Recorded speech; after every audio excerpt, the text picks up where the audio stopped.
The first of these exercises is for your hamstrings. And I tell you what, if you've never tried this before and you've been stretching your hamstrings in a different way, this could be quite revolutionary for you. All I want you to do is keep the ankle relaxed. You're going to come up and down.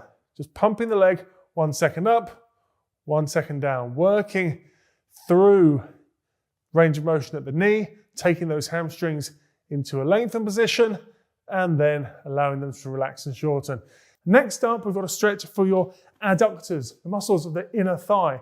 Now, with these, they're a muscle group that a lot of the time people neglect, both stretching and strengthening, but they have quite an important knock-on consequence to muscles like glute med, muscle around the outside of the hip. If you're one of the many runners who, when you land on one leg, you drop down and collapse to the opposite side, this typical kind of hip drop sign, and you've been told you need to do glute med strengthening work to correct that, it may be that if you're tight for your adductors, those muscles are actually inhibiting glute med from being able to work properly. So you can do all the strengthening work you like, but it may not actually have the effect unless we do this kind of mobility exercises.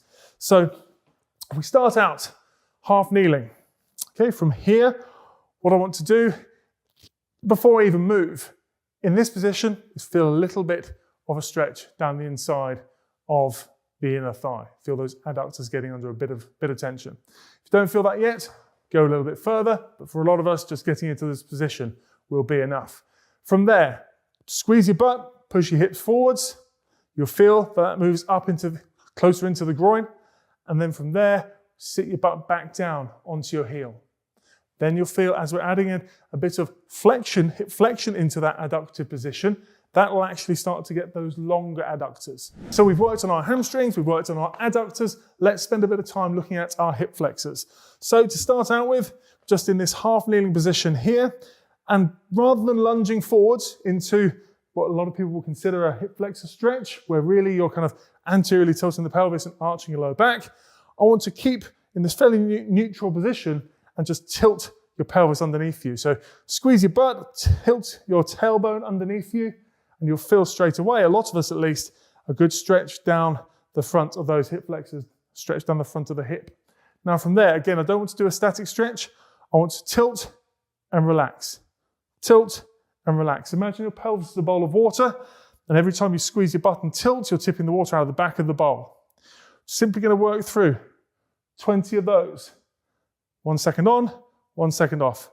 Squeeze your butt and relax. Squeeze your butt and relax. Okay, there's another variation of this I'll show you while I'm on the other leg, and I'll show you from front on.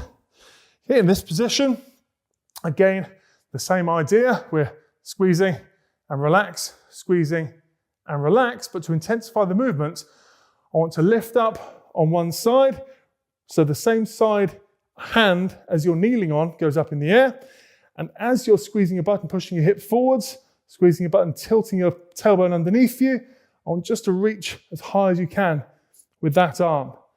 Again, that will really start to add a little bit of side flexion in, away from the hip flexor that we're actually stretching, which will start to intensify that stretch.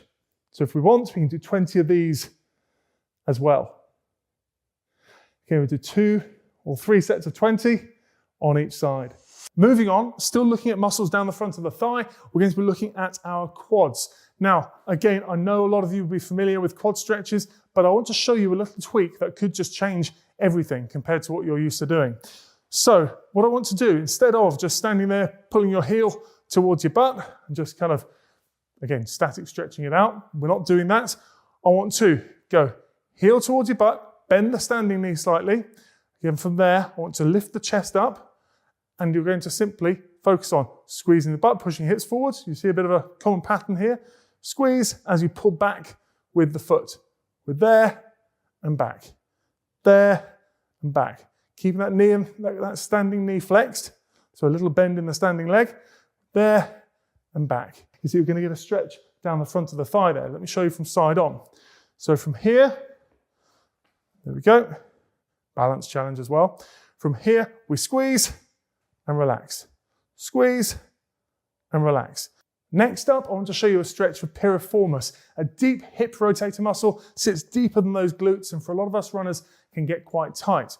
Really simple stretch. I want you to stand on one leg to begin with, so it does challenge your balance a little. But from here, I want you to very simply pull your heel up towards opposite hip, and you're going to push the other knee down.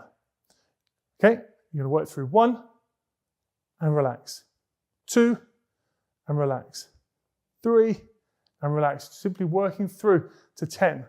Now, if you're feeling that that doesn't quite hit the spot, you can lift a little bit higher, okay, and then down, down, down, down.